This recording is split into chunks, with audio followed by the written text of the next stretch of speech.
हरे कृष्णा। सभी को दंड प्रणाम। आप लोगों का श्रीमद् भागवतम के प्रथम स्कंद के अध्याय 15 में स्वागत है। अध्याय का नाम है पांडवों की सामयिक निवृत्ति। तो कल तक हमने श्लोका नंबर 9 तक देखा था। आज हम श्लोक नंबर 10 पढ़ेंगे और इससे आगे बढ़ेंगे। लेकिन इससे पहले हम करेंगे मंगलाचरण।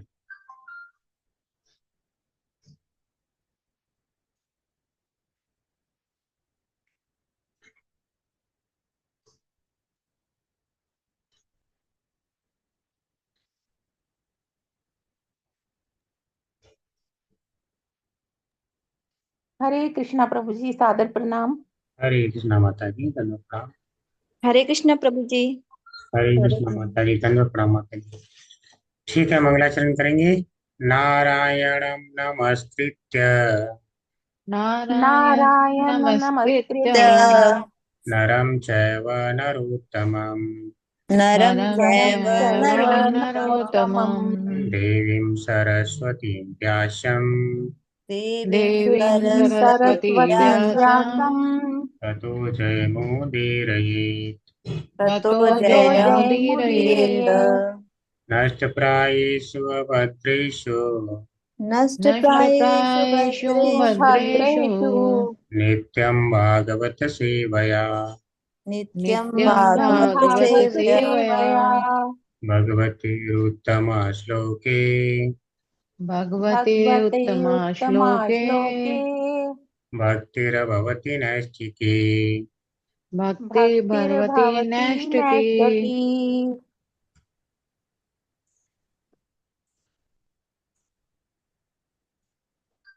तो हम देखने वाले हैं श्रीमद् भागवतम प्रथम स्कंद अध्याय 15। अध्याय का नाम है पांडवों की सामयिक निवृत्ति, श्लोका नंबर 10। तो एक बार इसे हम रिसाइट पहले करेंगे, तो सारे लोग करेंगे। थोड़ा सा देख के कठिन लग रहा है लेकिन हो जाएगा, ठीक है। दो एक बार करेंगे तो हो जाएगा। पत्न्यास्तवादिमख क्लिप्त महाभिषेकः पत्यास्त्वा मत्कृत महाभिषेक। निर्मलत्वमहाभिषेक। महाभिषेक। थोड़ा ध्यान से देखिए। पत्न्यास्तवादिमख, यहाँ तक पढ़िए। फिर क्लिप्त महाभिषेक। पत्न्यास्तवादिमख क्लिप्त महाभिषेक। पत्न्यास्त्वादिक पत्यास्तवादिमकलकलकृत महाभिषेक। महाभिषेक।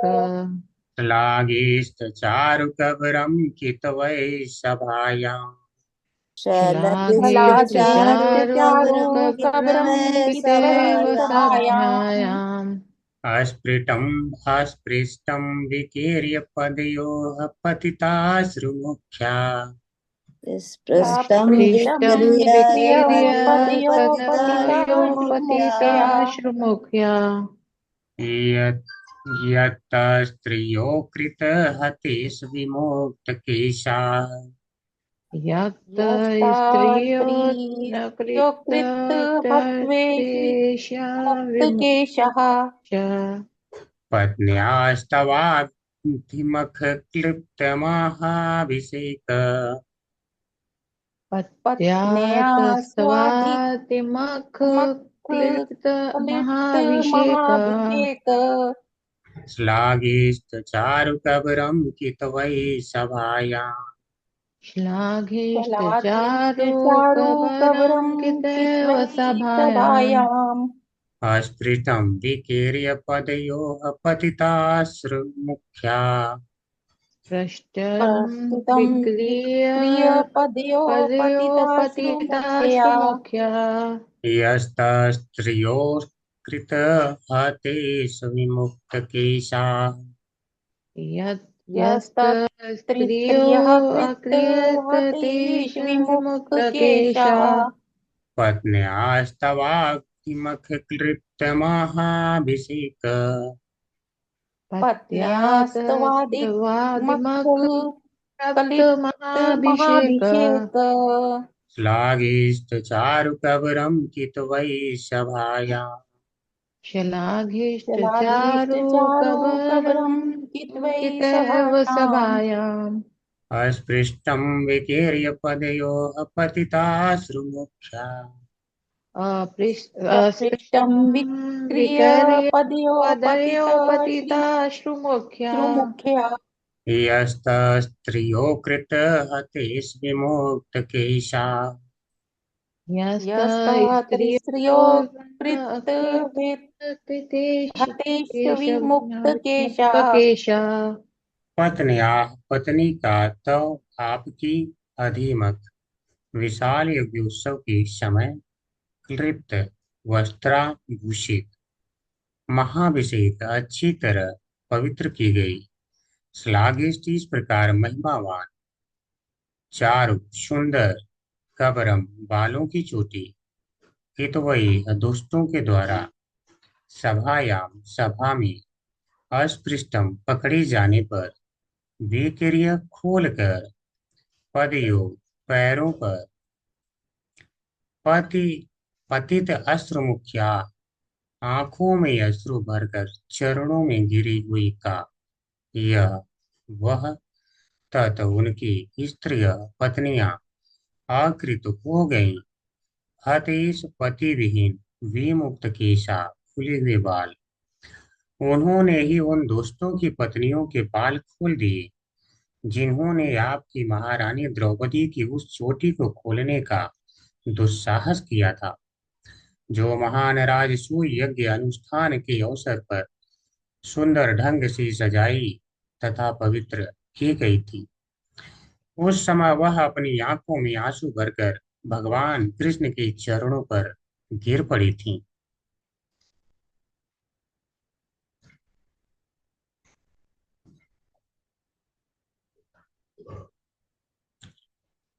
ओम नमो भगवते वासुदेवाय। ओम नमो भगवते वासुदेवाय। ओम नमो भगवते वासुदेवाय। ओम ज्ञानतिमिरान्धस्य ज्ञानञ्जनशलाकया चक्षुरुन्मिलितं तस्मै श्रीगुरवे नमः। श्रीचैतन्यमनोभीष्टं स्थापितं येन भूतले स्वयं रूप सदा मह्यं ददाति स्वपदान्तिकम्। वन्देऽहं श्रीगुरो श्रीयुत्पदकमलं श्रीगुरून् वैष्णवांश्च श्रीरूपं सागरजातं सगररघुनाथान्वितं तं सजीवं साधवैतं सावधूतं परिजनसहितं कृष्णचैतन्यदेवं श्रीराधाकृष्णपादान् सगललिता श्रीविशाखान्तांश्च नमो विष्णुपादाय कृष्णप्रेष्ठाय भूतले श्रीमते भक्तिवेदांत स्वामी निति नामिने नमस्ते सारस्वती देवी गौरवाणी प्रचारिणे निर्विशेषा शून्यवादी पाश्चात्य देश तारिणी वाञ्छाकल्पतरुभ्यश्च कृपा सिन्धुभ्येव च पतितानां पावनेभ्यो वैष्णवेभ्यो नमो नमः। हे कृष्ण करुणा सिन्धु दीनबन्धो जगत्पते गोपेश गोपिका कांत राधा कांत नमोस्तुते तप्त कांचन गौरांगी राधे वृंदावनेश्वरी वृषभानुसुते देवी प्रणमामि हरि प्रिये। जय श्री कृष्ण चैतन्य प्रभु नित्यानंद श्री अद्वैत गदाधर श्रीवासादि गौर भक्त वृंद। नमो महावदन्याय कृष्ण प्रेम प्रदायते कृष्णाय कृष्ण चैतन्य नामनि गौरत्विषे नमः। हरे कृष्णा कृष्णा कृष्णा हरे हरे हरे राम राम राम हरे हरे। हरे कृष्णा कृष्णा कृष्णा हरे हरे हरे राम राम राम हरे हरे। हरे कृष्णा कृष्णा कृष्णा हरे हरे हरे राम राम राम हरे हरे। हरे कृष्णा सभी को।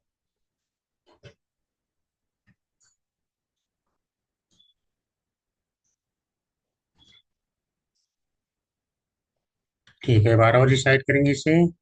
पत्न्यास्तवादिमक्लिप्त महाभिषेक पत्न्यास्तव यहाँ तक तो दिमाग कलप्त पत्नी महाभिषेका का श्लाघिष्टचारुकबरं हितवै सभायां चला शलाघिष्ट चारु चारुकबरं कब्रम कितैव सभायाम् अस्पृष्टं विकीर्य पदयोः पतिताश्रुमुख्या स्पष्टं स्पृष्टं स्पृष्टं विकीर्य विकीर्य पदयो पदयो पतिताशु मुख्या यस्तत्स्त्रियो कृतहतिस्विमुक्तकेशा यस्ता स्त्रियो स्त्रियो कृतकेश विमुक्त विमुक्तकेशा।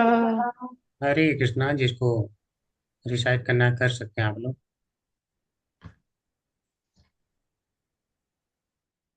हरे कृष्ण प्रभु जी। पत्न्यास्तव धीमक कलप्त महाभिषेका शलाघिष्ट चारु कब्रं कित्वै सभायां स्पष्टं विकीर्य पदयो प्रतिताश्रुमुख्या स्तस्तिति स्त्रियो कृतहते शविमुक्तकेशा। हरे कृष्ण।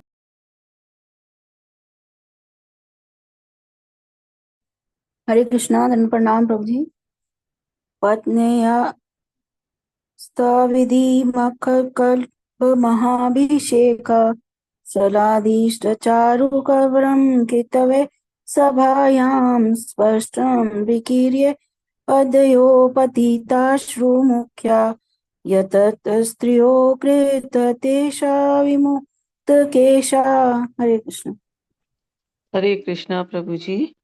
पत्न्या तव अधिमख कृतलिप्त महाभिषेक शलाघिष्ट चारु कबरं कित्वै सभायां स्पष्टं विकीर्य पदयो पतितश्रुमुखया यतत् स्त्रय कृतहत इष विमुक्त केशाः। हरे कृष्णा प्रभु जी। हरे कृष्ण प्रभु जी। प्रलयास्ताविवाधिमखक्लिप्त महाभिषेका श्लाघिष्ट चारु कवरं कितवैः सभायां स्पृष्टं विक्रिया पदयोः पतिताश्रुमुखा यस्तस्त्रियो कृतहते स विमुक्तो केशः। हरे कृष्ण। हरे कृष्णा प्रभु जी। पत्न्या पत्न्या तो अधिमुख कलिप्त महाभिषेका सलाघिष्ट चारु कबरं कित्वै सभायां सपृष्टं विक्रिय पदयो पतिताश्रुमुख्या यस्त स्त्रियो कृत हतेषु विमुक्त केशा। हरे कृष्णा। हरे कृष्णा प्रभु जी। पत्न्यास्तवादिमखकलिपत महाभिषेक शलाधेष्ट चारु कबरं कित्वै सभायां सपृष्टं विकीर्य पद्यो पतिताश्रुमुख्या यस्तत् स्त्रियो कृत हतेष विमुक्तः केशः। हरे कृष्णा प्रभु जी।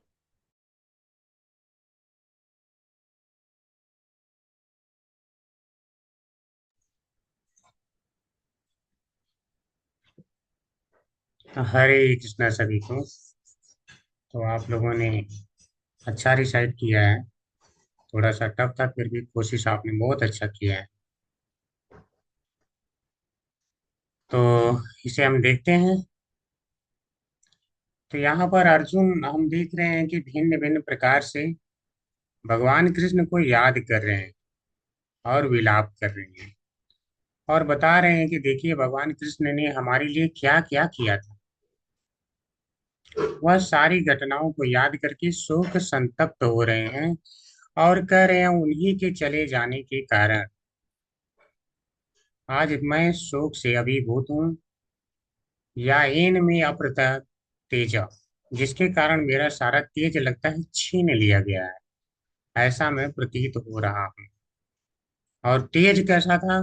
देव विस्मापनम महत, जो देवताओं तक को भी आश्चर्यचकित कर देने वाला था, ऐसा मेरा तेज उन्हीं के जाने के कारण ही छीन लिया गया है। ठीक ऐसा वह कहते हैं। तो यहाँ पर उस घटना का उल्लेख कर रहे हैं जहाँ पर जो द्रौपदी हैं वह लाई गई थी,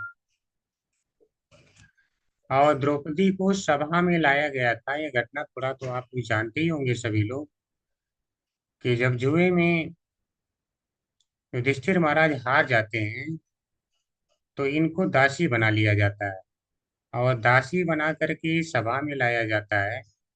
और सभा में जब यह नहीं आती तो इनको दुशासन जाता है और बाल पकड़ करके खींच करके लाता है, बाल पकड़ के खींच के लाता है। यहाँ क्या कहा गया है?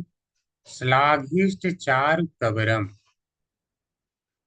यानी जो चारु का अर्थ होता है सुंदर, और कबरम बालों की चोटी, उनके बालों की चोटी बहुत ज्यादा सुंदर थी। लेकिन की तो वही है जो दुष्टों के द्वारा सभा में वह लाई गई थी। और उन दुष्टों ने क्या किया था? अस्पृष्टम, छुया था उसे, जिसके कारण वीर्य वह फूल गई थी। ठीक है, उसे छुआ, पकड़ा, और उसके कारण उनकी वह सुंदर चोटी खुल गई थी। तो वास्तव में औरतों का बाल खुलना, यानी बाल खुलने का अर्थ है कि अब उसमें कोई श्रृंगार नहीं रह गया। नहीं तो भिन्न भिन्न प्रकार से बालों को करके वह श्रृंगार किया करती हैं। और बाल वह उस समय खुलती हैं जब उनके पति की मृत्यु हो जाती है।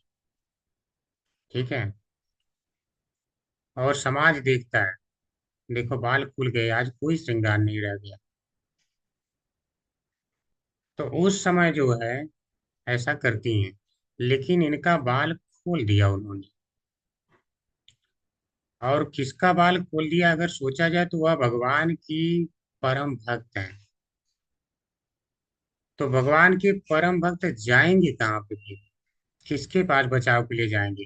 तो आपने देखा था द्रौपदी सभी से बचाव की रक्षा कर रही थी, लेकिन कोई वहां पे रक्षा नहीं कर सका था। यहाँ तक कि जो भीष्म पितामह हैं, जो कि उस समय उन्हें कोई परास्त मतलब नहीं कर पाया था। जब परशुराम से इनका युद्ध होता है, परशुराम इनके स्वयं गुरु हैं, लेकिन इनसे युद्ध के दौरान परशुराम कहते हैं कि भाग जाओ मेरे सामने से, मैंने 21 बार क्षत्रियों को परास्त किया है। तो वह क्या बोलते हैं? उस समय मैं नहीं था, इसलिए आपने किया। ठीक है, इतना विश्वास कि मुझे कोई परास्त नहीं कर सकता। और सचमुच में युद्ध जब कई दिनों तक चला, उन परास्त नहीं हुई, तो नारद जी आकर के फिर मना कर देते हैं कि यह अपराजय योद्धा है, नहीं पराजित होंगे, दोनों का युद्ध चलता रहेगा अनंत काल तक, कोई परिणाम भी नहीं आएगा।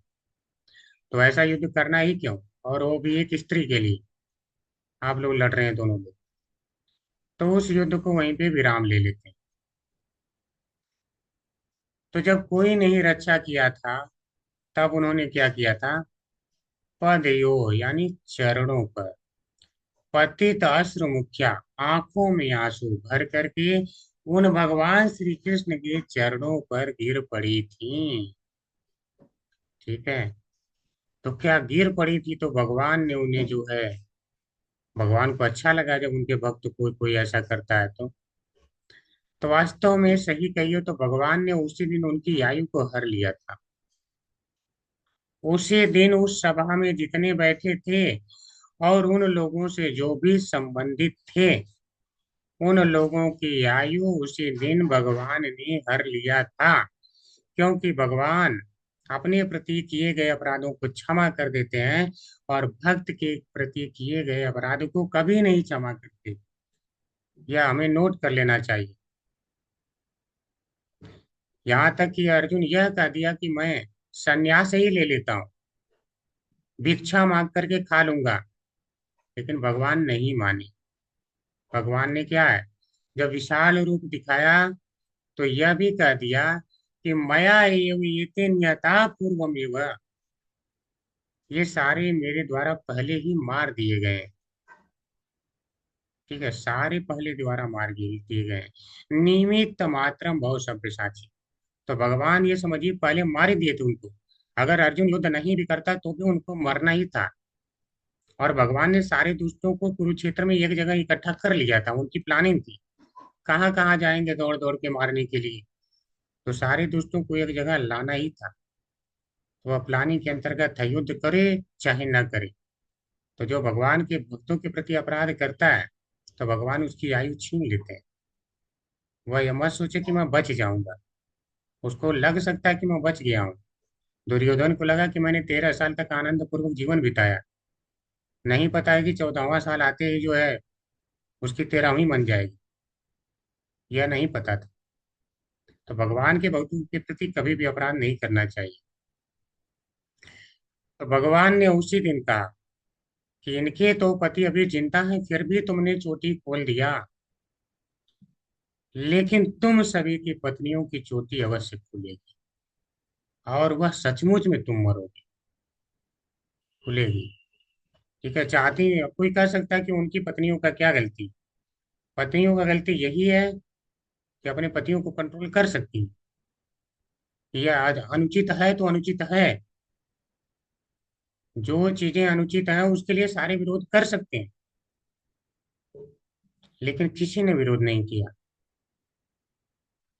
और वह जो द्रौपदी है, उनका जो चोटी है, इसके पहले थोड़ी सी घटना में आ गई। जब राजसूय यज्ञ हो रहा था, जहां पर सारे राजा लोग आए थे, उस समय राजसूय यज्ञ के समय में जो भिन्न भिन्न प्रकार की नदियों से पवित्र जल लाया गया था, यज्ञ के लिए जो है जल इकट्ठा किया जाता है, उस पवित्र जल के द्वारा रानी का भी अभिषेक होता है। ठीक है, उनको भी स्नान करा के पवित्र किया जाता है। तो उनकी चोटी पवित्र की गई थी उस समय। तो कह रहे हैं कि आपकी जो पत्नी है द्रौपदी, यानी पत्नियास्तव, बोले हैं आपकी। अगर आप ध्यान दें तो जीत कर अर्जुन लाए, लेकिन कह रहे हैं आपकी जो पत्नी। ये कहने का आशय यह है कि मेरे ऊपर एहसान नहीं किया भगवान ने, आपके ऊपर भी उपकार किया है। जो आप पूछ रहे हो मेरा तेज क्यों चला गया है, तो तेज तो सुन लो, आपका भी चला जाएगा पूरी जब कहानी सुनोगे तो। ठीक है, हालांकि वो अभी घबरा रहे हैं, ऐसा नहीं कि वो नहीं घबराए, घबरा रहे हैं इसीलिए पूछ रहे हैं। लेकिन दोनों ही भक्तों की इतनी उद्विग्नता है कि सब अपना ज्यादा ही समझ रहे हैं कस। तो कह रहे तो आपकी जो पत्नी थी आधिमुख, जो यज्ञ के समय में क्या किया गया था, क्लिप्त महाभिषेक, यानी महाभिषेक किया गया था। और श्लाघिष्ट, उसे महिमावान यानी सजाया गया था। तो चोटी को वस्त्र से सजाया गया था। आज भी कुछ लोग रिबन वगैरह बांधते हैं, आप लोग देखते होंगे। ठीक है, तो रिबन भिन्न भिन्न प्रकार के आते हैं जिससे बांधने के बाद चोटी सुंदर लगती है। तो वैसे उनकी चोटी सजाई गई थी, श्लाघिष्ट। तो कह रहे हैं कि वही चोटी जो उस समय सजाई गई थी, जो पवित्र चोटी है उनकी, ठीक है, जो महाभिषेक जिसका किया गया था, और जो आपकी पत्नी है, उसी चोटी को पकड़ के घसीट के सभा में लाया गया था। और वही तब भगवान के चरणों पर गिर पड़ी थी। तो कोई कह सकता है भगवान तो वस्त्र के रूप में आए थे, उनके चरणों पे कैसे गिर गिर पड़ी। तो देखिए, भगवान भक्तों को सदैव दिखते रहते हैं, सीधी सी बात यह है। संत सदैव हृदय सुविलोकयंती, अपने वो हृदय में सदैव देखते रहते हैं। इसी प्रकार जो परम भक्त हैं वो सदैव जहाँ चाहते हैं वहां दर्शन करते हैं भगवान, जहाँ चाहते हैं वहां करते हैं। तो वह देख रही हैं कि भगवान मेरी किस प्रकार से रक्षा कर रहे हैं, और यह भी जान गई कि अब मुझे किसी के पास जाने की आवश्यकता नहीं है। जब मैं इनके पास आ गई तब, तो उनकी शरण में जाने के बाद किसी और के शरण में जाने की आवश्यकता नहीं रह जाती। जो सोचते हैं मुझे अन्य देवी देवताओं के पास जाना पड़ेगा, उनकी भक्ति करना पड़ेगा, अन्यथा क्रोधित हो जाएंगे। कोई क्रोधित नहीं होगा, और क्रोधित हो भी जाएगा तो आपका क्या बिगाड़ा आपने, लेकिन पूर्ण शरणागति अगर कर दी है तो। आपका कोई कुछ नहीं बिगाड़ सकता।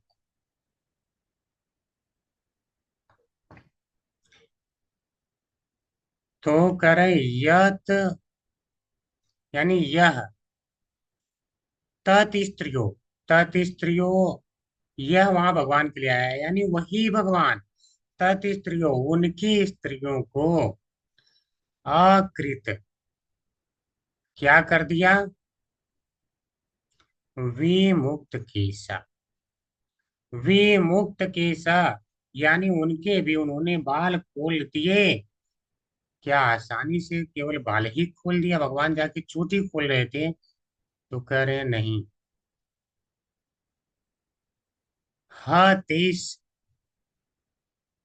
हाँ तो इसका अर्थ होता है पति विहीन, इसका अर्थ होता है स्वामी, उनका जो स्वामी थे उनको हत यानी मार दी। ठीक है, इस प्रकार से उन्होंने खोल दिया। ठीक है, तात्पर्य पढ़ेंगे। आज केवल एक हैंड रेज है अभी, बाकी लोग हैंड रेज कर सकते हैं। हरे कृष्णा भूमिका माता जी।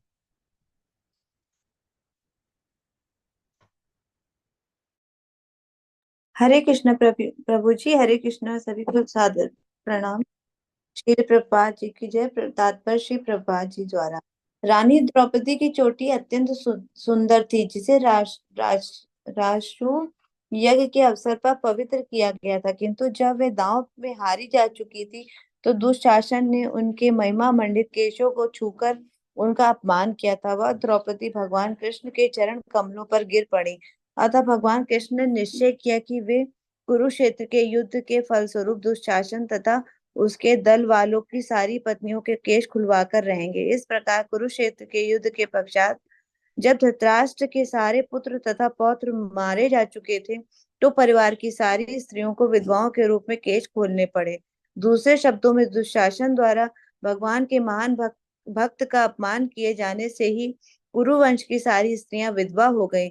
भगवान भले ही अपने ऊपर किसी दुष्ट द्वारा किए गए अपमान को सह लें, क्योंकि पिता अपने पुत्र के द्वारा किए गए अपमान को सह लेता है, किंतु वे अपने भक्तों का अपमान कभी नहीं सहते। महान आत्मा का अपमान करने पर मनुष्य को सारे पुण्यों तथा वरों की बलि देनी पड़ती है। हरे कृष्णा। हरे कृष्णा माता जी। ठीक है, प्रभुपाद जी की तात्पर्य देखते हैं। देखिए यहाँ पर प्रभुपाद जी क्लियर लिख रहे हैं, तब द्रौपदी भगवान कृष्ण के चरण कमलों पर गिर पड़ी। अतः भगवान कृष्ण ने निश्चय किया कि वे कुरुक्षेत्र के युद्ध के फलस्वरूप दुशासन तथा उसके दल वालों की सारी पत्नियों के केस खुलवा कर रहेंगे। तो भगवान ने उसी पल निश्चय कर लिया था। ठीक है, उसी पल। तो भगवान के भक्तों के अगर कोई पीछे पड़ता है तो वह समझिए अपना कितना नुकसान कर लेता है, कितना ज्यादा कर लेता है, उसकी कल्पना नहीं कर सकती। तो इनका इसी कारण से सारे जो कुरुवंशी हैं वह मारे गए।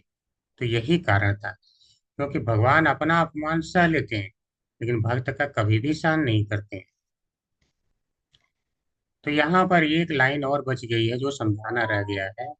यह नई लाइन है, महान आत्मा का अपमान करने पर मनुष्य को अपने सारे पुण्यों तथा वरों की बलि देनी पड़ती है। सोचिए, भेंट चढ़ाना पड़ता है। जितने पुण्य हैं आपके सारे छीन लिए जाते हैं, जितने वर हैं वह सारे छीन लिए जाते हैं भगवान के द्वारा। अगर महान आत्मा यानी महात्मा का आपने अपमान किया तो कितनी बड़ी बात। मैं ऐसे ही सुन रहा था एक लेक्चर, वहाँ प्रभु जी कुछ बोल रहे थे इसी से संबंधित भक्तों के अपमान से। तो वहां पर उन्होंने कहा कि जैसे कभी कभी क्या है, प्रसादम जब डिस्ट्रीब्यूट होता है इस्कॉन में, तो वहां पे कुछ लोगों को लगाया जाता है लाइन में कि आप इनको एक काम करना, देखना कोई वैसा बिना टोकन वाला आके प्रसाद है ना स्वीकार कर ले, न खा ले। ठीक है, क्योंकि अगर बचेगा तब वह पाएगा, नहीं तो नहीं पाएगा। कुछ इस तरह का नियम होता है। और इसी चक्कर में कभी कभी कुछ लोग अपना अपमान महसूस करके और नहीं भी स्वीकार करते हैं, चले जाते हैं, बोलते हैं चल के घर पे ही खा लेंगे। ठीक है, अगर भगवान के यहाँ पे आया उसके लिए इतना फाउंडेशन और ये सब। ठीक है, क्योंकि सारे लोगों को सारे नियम नहीं पता होते हैं। जैसे हम लोग 4:30 पे जाते हैं, मंगल आरती वगैरह करते हैं। मान लो संडे का दिन है, तो वह करते करते सारा जो भी प्रोग्राम है सारा अटेंड करते करते 9 बजे जो है ब्रेकफास्ट प्रसादम होता है। तो अब जो लोग को ये नहीं पता है कि 5:30-6 बजे के आसपास टोकन मिलता है, जो लोग सुबह आते हैं उनको मिलता है। वह 9 बजे आए तो डायरेक्ट वहाँ जाएंगे तो वहाँ कोई कोई लाइन में प्रभु जी या माता जी की तरफ, माता जी डिटेल की गई रहती है, जो मना करती रहती हैं आपके पास नहीं है, टोकन नहीं है, आप उधर हो जाइए, उधर आ जाइए। ठीक है, आपको बाद में मिलेगा। कभी कभी लोग जा भी चले जाते हैं वास्तव में, फिर वापस लौट के। तो वहां पे देखिए, आपने अगर 100 भक्तों को खिला दिया और वहीं पर एक भक्त का अपमान हो गया, नहीं आपने खिला पाया, कहीं वो गलती से सही में शुद्ध भक्त है, तो जो आप अपराध करेंगे उस अपराध को आपको कोई अथॉरिटी नहीं बचा पाएगी, या नोट कर लीजिए, कोई अथॉरिटी नहीं बचा पाएगी। इसलिए अगर ऐसी इस प्रकार की कोई मान लीजिए करता है ड्यूटी, तो उसे बड़ा संभल के करना चाहिए कि ये भगवान कोई गलती ना हो जाए। क्योंकि अगर महान आत्मा का हो गया अपमान, तो उसको सारे पुण्य और सारे वरों की बलि देना पड़ेगा। आप देख लीजिए, हिरण्यकशिपु ब्रह्मा जी से कितने वरदान पाया था, कितने पुण्य किए, कितने वरदान पाए उसने, कितनी तपस्या किया। उन तपस्याओं के द्वारा जो पुण्य अर्जित हुआ उससे वरदान प्राप्त किया, सारे वरदानों को भगवान निरस्त कर दिए, सारे की बलि देनी पड़ी, समाप्त, छू मंतर। कोई कुछ कर लिया,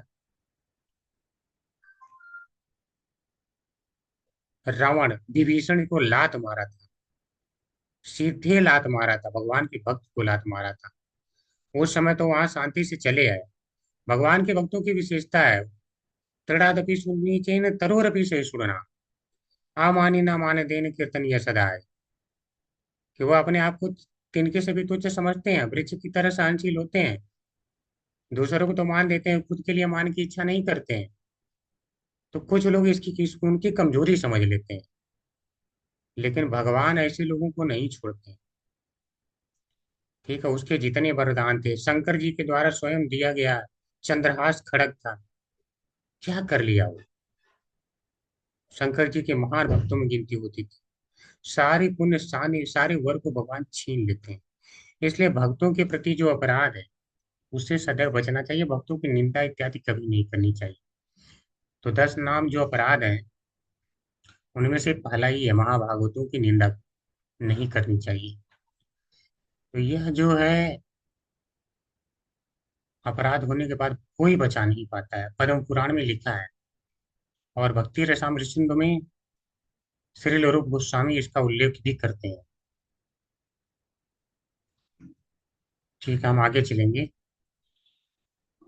इसको एक बार रिसाइट करेंगे। यो नो जुगोपवन्येत दूरंत कृच्छ्रात्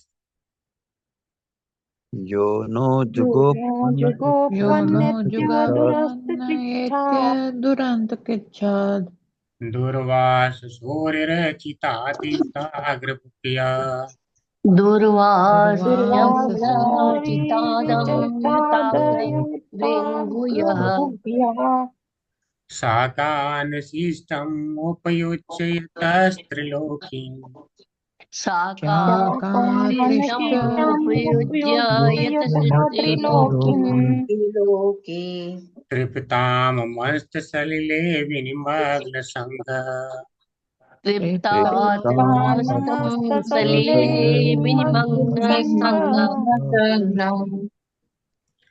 यह जिसने न हमको जुगोप सुरक्षा प्रदान की, वने वन में प्रवेश करके दुरंत भयानक कृच्छ्रात संकट से दुर्वासा मुनि की और हरि शत्रु द्वारा रचितातक बनाया गया।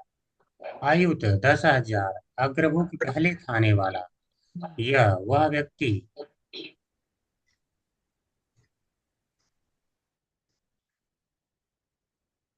शाक अन्न सिस्टम बचा हुआ भोजन जूठन उपयुज स्वीकार करके यतः क्योंकि त्रिलोकीम तीनों संसारों को तृप्ताम संतुष्ट आमस्त मन में सोचा सलिले जल के भीतर विनिमग्न संग सभी जल में विलीन हुए।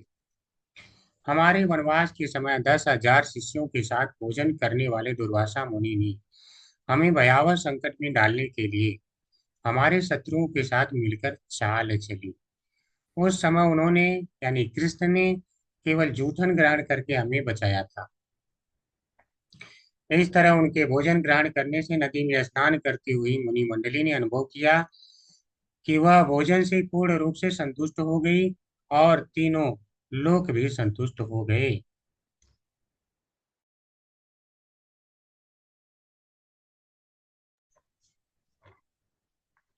तो यह उस समय की कहानी अब याद कर रहे हैं, बोल रहे हैं देखो वहां भी भगवान ने हमारे ऊपर कितने उपकार किए थे। जब 10,000 शिष्यों के साथ दुर्वासा मुनि आ गए यहाँ पर भोजन करने के लिए बिना निमंत्रण के, ठीक है। तो उस समय पहले हम संस्कृत देख लेते हैं, फिर मैं कहानी बता दूंगा आपको। यह कहानी बता देता हूँ थोड़ा, तब संस्कृत भी समझ में आएगी। एक बार दुर्वासा मुनि जाते हैं दुर्योधन के पास। दुर्योधन उनकी इतनी सेवा करता है, सेवा करने में वह बहुत माहिर था, इतना तो आप ध्यान रखिएगा। इतना अच्छा सेवा करता है कि वह बहुत खुश हो जाते हैं। बोलते हैं बताओ तुम्हें क्या वरदान दूं? तो वह प्लानिंग करता है, अरे वरदान लेके क्या करूंगा मैं, चाहता तो वरदान मांग लेता, ठीक है। बोला आप मुझे वरदान क्या देंगे, मेरे घर में सबसे ज्यादा श्रेष्ठ हैं युधिष्ठिर महाराज, और अभी वो जंगल में निवास कर रहे हैं। तो आप जिस प्रकार से मेरे यहाँ आकर के आतिथ्य स्वीकार किए उसी प्रकार से उनके पास चले जाइए और उनका भी आतिथ्य स्वीकार कर लीजिए और वह भी खुश हो जाएंगे। लेकिन आप वहां पे तब जाना जब द्रौपदी भी भोजन कर चुकी हो और वह पूर्ण रूप से संतुष्ट हो गई हो, ताकि उनको यह न लगे कि हम देखो तके आ रहे हैं तब तक हमारे पास आ गए। वह प्लानिंग के साथ करता है।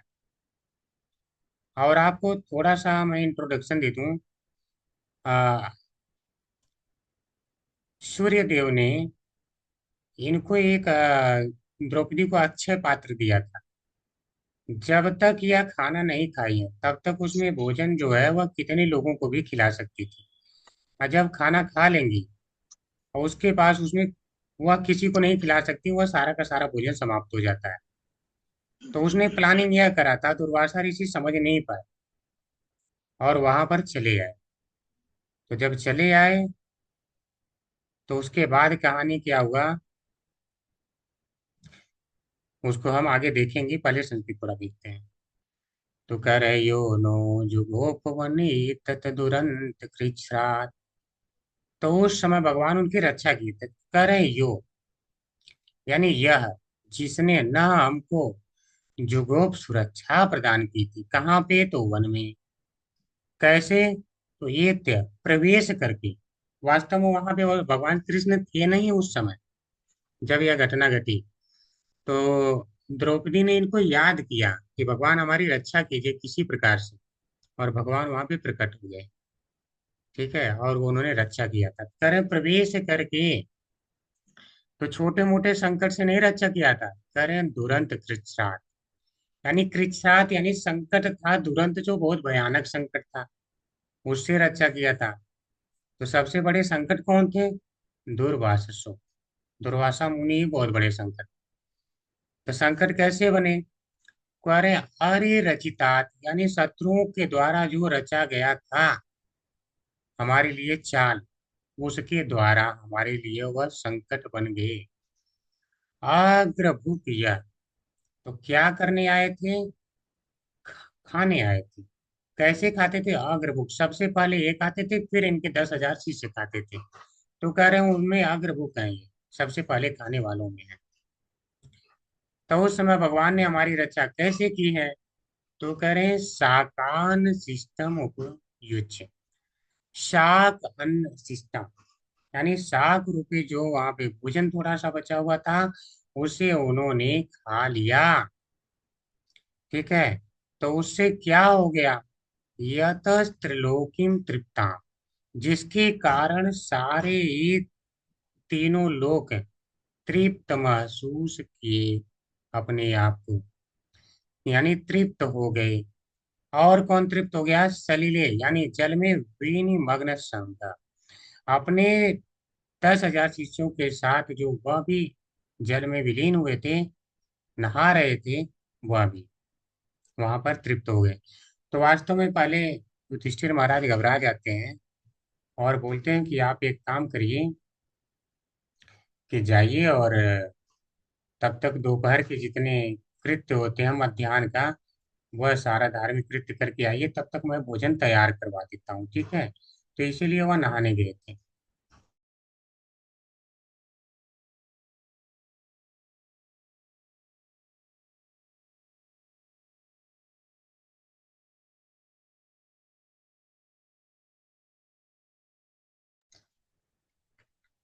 तो वहां पर इसीलिए वह नहा रहे थे, लेकिन उन्होंने अपने आप को क्या देखा? तो करें अमंस्त, यानी मन में सोचा। अमंस्त, मन में क्या सोचा? कि त्रिलोकीम तृप्ताम, कि हम तो तृप्त हो ही गए हैं, और ऐसा लग रहा है कि पूरा तीनों लोक ही तृप्त हो गया है। इसलिए वह वहां से भाग गए थे। ठीक है, और क्या हुआ था हम यहाँ देखते हैं तात्पर्य में। हरे कृष्णा, ओम प्रकाश प्रभु जी। हरे कृष्णा प्रभु जी, दंडवत प्रणाम। तात्पर्य श्रीपाद द्वारा, श्रील प्रभुपाद की जय। दुर्वासा मुनि मुनि ये शक्तिशाली योगी ब्राह्मण थे जिन्होंने कठिन तपस्या तथा महान व्रतों के द्वारा धर्म के नियमों का पालन करने का संकल्प किया था। उनका नाम अनेक ऐतिहासिक घटनाओं के साथ जुड़ा हुआ है। ऐसा प्रतीत होता है कि उन्हें शिव जी की भांति सरलता से प्रसन्न किया जा सकता था तथा सरलता से रुष्ट किया जा सकता था। प्रसन्न होने पर वे सेवक का अपार शुभ शुभ कर सकते थे और अप्रसन्न होने पर भारी विपदा उत्पन्न कर सकते थे। कुमारी कुंती अपने पिता के घर में सभी महान ब्राह्मणों की सेवा किया करती थी और उनके अच्छे सत्कार से प्रसन्न होकर दुर्वासा मुनि ने उन्हें ऐसी शक्ति का वर दिया कि जिससे वे इच्छित देवता का आह्वान कर सकती थी। ऐसा समझा जाता है कि वे शिव जी के अंशावतार थे, अतः वे शीघ्र ही प्रसन्न या रुष्ट किए जा सकते थे। वे शिव के महान भक्त थे और शिव जी के आदेश से उन्होंने अ, श्वेत श्वेत केतु का पुरोहित बनना स्वीकार किया था, क्योंकि प्रभु जी थोड़ा आगे बढ़े। श्वेत केतु 100 वर्षों तक यज्ञ कर चुके थे। वे कभी कभी इंद्रदेव की स्वर्ग सभा में भी जाया करते थे।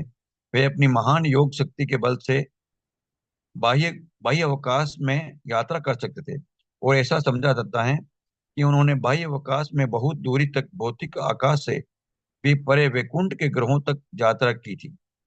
उन्होंने इतनी लंबी दूरी एक वर्ष में तय की थी। जब उन्होंने चक्रवर्ती सम्राट एवं परम भक्त राजा अम्बरीश से झगड़ा किया था, हरे उनके कृष्णा प्रभु लगभग जी, हरे कृष्णा। हरे कृष्णा हरे कृष्णा। ठीक है, तो दुर्वासा मुनि जो है, यह योगी ब्राह्मण है, यह आप लोग जानते हैं। इनके बारे में यह है, कहा जाता है कि यह शीघ्र ही प्रसन्न होते हैं और शीघ्र ही बहुत ज्यादा क्रोधित हो जाते हैं। कुछ भी थोड़ा सा ऐसा हुआ जो इनके सोचने के विपरीत है, तुरंत क्रोधित हो जाते हैं और शीघ्र प्रसन्न होते हैं। जो कुंती हैं, इन्हें उन्होंने वरदान भी दिया था कि जिस देवता का आह्वान करोगी, ऐसा मंत्र बताया था, वह तुम्हारे सामने प्रकट हो जाएंगे और तुम्हारी आज्ञा मानने पर विवश हो जाएंगे। ऐसा वरदान दिया था, महाभारत में ऐसा लिखा हुआ है। ठीक है, तो इतना बड़ा वरदान कोई नहीं दे सकता है। तो सोचिए कितने तपस्वी हैं। वह शिव जी के अंशावतार हैं। ठीक है, प्रभुपाद जी ने लिखा है, ऐसा समझा जाता है। और ऐसा समझा क्यों जाता है, महाभारत में इसका उल्लेख है। और उल्लेख यूं आया है कि वहां पर श्वेत श्वेत केतु लिखे हैं यहाँ पे प्रभुपाद जी ने। तो वहां पे श्वेतकी लिखा है, और श्वेत केतु भी कहते होंगे, दूसरा नाम होगा। हो सकता है कि कहीं पे ऐसा भी उल्लेख हो। तो श्वेतकी के यज्ञ में उन्होंने पुरोहित बनना स्वीकार किया था, दुर्वासा मुनि ने। तो श्वेतकी 100 यज्ञ करना चाहते थे। तो जितने वहां पे आचार्यों को पकड़ते कि आप मेरा यज्ञ संपन्न करवाइए, पुरोहित बनाते, सारे थक जाते। और थक करके उन्होंने लास्ट में सारे मना कर देते, हम नहीं इतने यज्ञ कर पाएंगे। और बहुत ज्यादा दान वह देते थे। तो उनका डिसाइड था कि मैं 100 यज्ञ करूंगा। कोई करवा ही नहीं पा रहा था। और यहाँ तक कि वो ऐसे राजा थे कि निरंतर यज्ञ ही करते रहते थे। तो वह सोचे कि मैं क्या करूं, मेरा कौन यज्ञ करवा पाएगा। तो वह शिव जी, मतलब कोई होता है जिसके पास जाते हैं, तो वो बोलता है ठीक है। जो आचार्य होते हैं ये लोग मना कर देते हैं। तो बोलते हैं तुम्हारा यज्ञ केवल शिव जी करवा सकते हैं। इतने लंबे समय तक कौन यज्ञ करेगा, हम जो है इतना दान पुण्य भी लेके नहीं कर सकते हैं। तो वह शिव जी की तपस्या करते हैं, शिव जी प्रसन्न होते हैं। तो प्रसन्न होने के बाद, कहानी बहुत लंबी जा रही है, थोड़ा टाइम कम है, फिर भी चलिए थोड़ा सा बता देता हूँ। तो प्रसन्न होने के बाद वह कहते हैं, प्रसन्न तो तुमने मुझे कर लिया, लेकिन यज्ञ तो ब्राह्मण करवा सकता, मैं नहीं करवा सकता। तो बोलते हैं ठीक है, तुम्हारा यज्ञ मैं करवाऊंगा, लेकिन अगर तुम 12 वर्षों तक निरंतर अग्नि को तुम घी प्रदान कर सको, तो ऐसा यज्ञ अगर करवाओ। तो उन्होंने कहा ठीक है। तो उन्होंने एक ऐसा यज्ञ करवाया जो 12 वर्षों तक चला। और उसमें अग्निदेव को अपच भी हो गया, जो मैंने कहानी पहले बता दिया है। ठीक है। फिर इसके बाद यह जो है, फिर भी वो अभी कर लिए, निरंतर घी की मतलब बारिश टाइप करवा दी।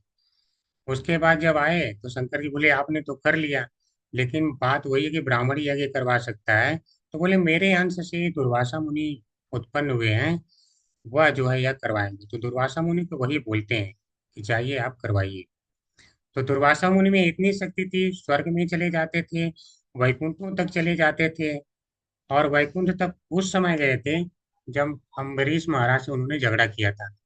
तो यह कहानी आप लोगों को पता है, हम आगे बढ़ेंगे। हरे कृष्णा अनीता माता जी।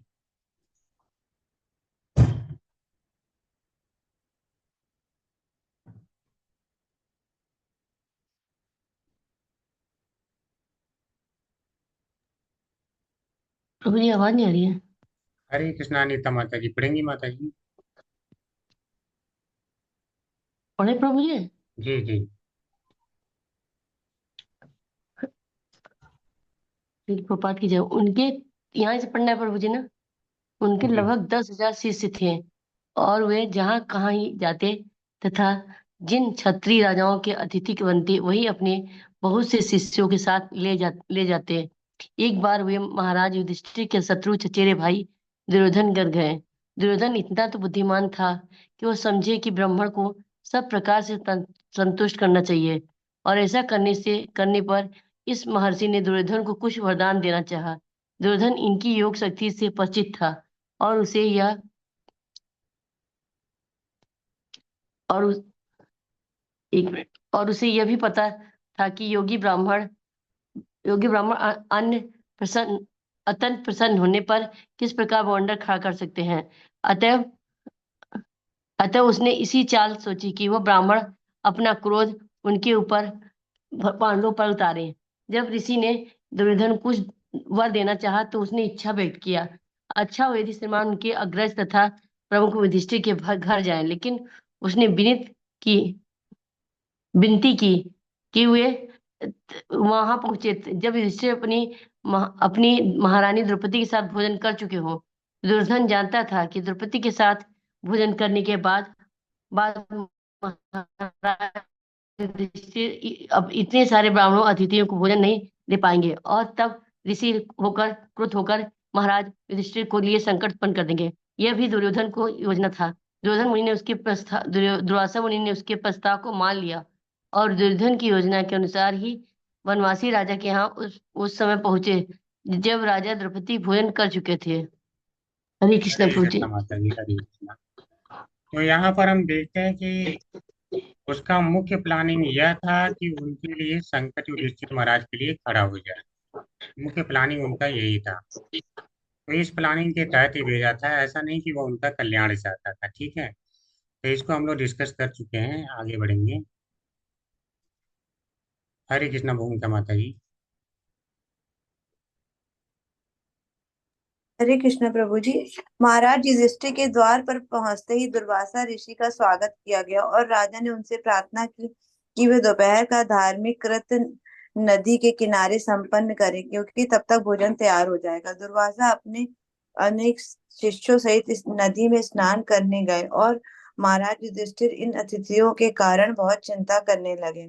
जब तक द्रौपदी नहीं खाती थी तब तक चाहे कितने ही अतिथि क्यों ना आ जाए, उन्हें भोजन दिया जा सकता था। किंतु ऋषि तो दुर्योधन की योजना के अनुसार उस समय पहुंचे थे जब द्रौपदी भोजन कर चुकी थी। हरे कृष्णा। हरे कृष्णा माता जी।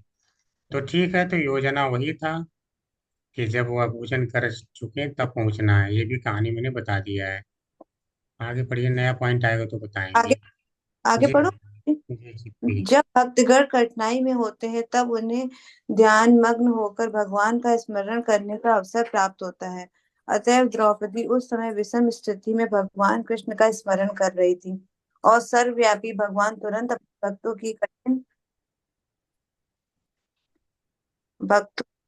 कठिन स्थिति को समझ गए।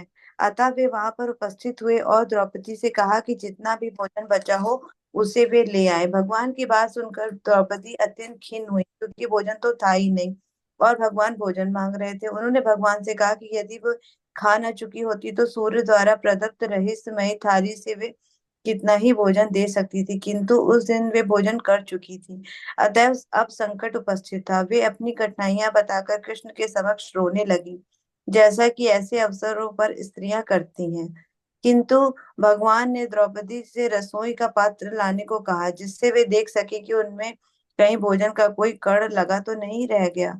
द्रौपदी के ऐसा करने पर भगवान ने कहा कि पात्र में शाक का एक कण लगा हुआ है। भगवान ने उसे निकालकर तत्क्षण खा लिया। उसके बाद भगवान ने द्रौपदी से कहा कि वे दुर्वासा समेत सारी अतिथियों को बुलाए। भीम को नदी तट हरे से। हरे कृष्णा माता जी। हरे कृष्ण तो प्रभु। उस समय हुआ क्या, जब भगवान वहां पर तो थे नहीं, इन्होंने जब याद किया तो भगवान वहां पे तुरंत पहुंच गए। और भगवान भी देखिए वहां पे जाके पहले कौतुक कर रहे हैं, बोले द्रौपदी मैं इधर घूमते घूमते आ रहा हूँ, कुछ मुझे भोजन मिलेगा क्या? वो कह रही हैं, तब लगी रोने और बताने लगी इसी समस्या से तो मैं जूझ रही हूँ। भोजन ही तो नहीं है, और ऐसा ऐसा कहानी हो गया। दुर्वासा मुनि यहाँ पर 10,000 शिष्यों के साथ आ गए हैं। अभी वो मध्याह्न की क्रिया करके आएंगे तो मैं कहाँ से भोजन उन्हें दूंगी? तो यही तो मेरी संकट है। वो बोले अच्छा ठीक है, लाओ, थोड़ा बहुत तो बचा होगा। वो नहीं लाती हैं। तो जब पात्र मंगा के देखते हैं तो उसमें थोड़ा सा शाक बचा हुआ होता है। बस वही भगवान खाते हैं और कहते हैं भगवान विश्वात्मा प्रसन्न हो। ठीक है, भगवान विश्वात्मा प्रसन्न हो जाए। और भगवान विश्वात्मा कौन है? वो स्वयं है। तो ऐसा बोल के वो स्वयं प्रसन्न हो जाते हैं, इससे संतुष्ट हो जाते हैं। ठीक है, तो इस प्रकार से वहां पे जितनी मुनि मंडली है सारी संतुष्ट हो जाती है। तो वह भीम को तुरंत बोलते हैं, भीम जाओ बुला के लाओ, उनको बोल दो कि आ जाएं, खाना तैयार है, जाके बोल दो। अब भीम वहां पे चले जाते हैं। ठीक है, आगे देखते हैं। तो भीम को नदी तट से उन सबों को बुला लाने के लिए भेजा गया। भीम ने कहा, हे महोदय, आप विलंब क्यों कर रहे हैं? आइए, आपके लिए भोजन तैयार है। किंतु भगवान कृष्ण ने भोजन का एक कण ग्रहण कर लिया था। अतएव नदी में स्नान करते समय अतिथियों का पेट पूरा भर चुका था। उन्होंने सोचा कि महाराज युधिष्ठिर ने उन सबों के लिए नाना प्रकार के व्यंजन तैयार कराए होंगे, और चूंकि उन्हें भूख नहीं लग रही थी और वे खा नहीं सकेंगे, तो महाराज युधिष्ठिर को दुख होगा। अतएव श्रेयस्कर यही होगा कि वे वहां जाएं ही नहीं। इसीलिए उन सबों ने वहां से चले जाने का निश्चय किया। तो उन्होंने सोचा कि इतना भोजन तैयार उन्होंने कर भी दिया होगा और वहां जाऊंगा नहीं खाएंगे हम लोग, तो कितना वो नाराज होंगे, भोजन चाहिए नहीं था तो मांगा क्यों। अब बस इस चक्कर में वहां से वो भाग लेते हैं। तो यह घटना सिद्ध करती है कि भगवान सर्वोत्कृष्ट योगी हैं, अतएव वे योगेश्वर कहलाते हैं। दूसरी शिक्षा यह मिलती है कि प्रत्येक गृहस्थ को चाहिए कि वह भगवान को भोजन भेंट करे। इसका फल यह होगा कि हर व्यक्ति संतुष्ट हो जाएगा, भले ही 10,000 अतिथि क्यों न हो, क्योंकि भगवान संतुष्ट है, यही भक्ति की विधि है। तो वास्तव में भगवान योगेश्वर हैं।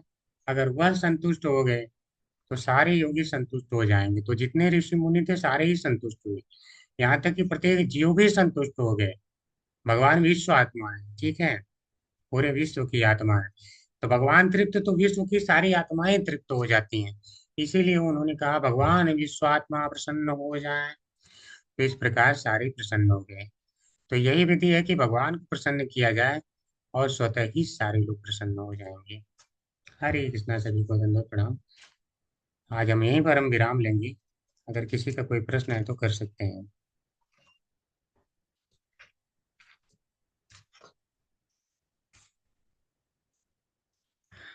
आज की स्टोरी सुनने बहुत अच्छा लगा। जैसे इतना अच्छा भागवत का। स्टोरी आ रही है, सारा तो स्टोरी सुना रहे हैं। प्रभु जी, सुनने में जैसे लग रहा है हम लोग सुने हुए हैं, लेकिन फिर भी नया लग रहा है।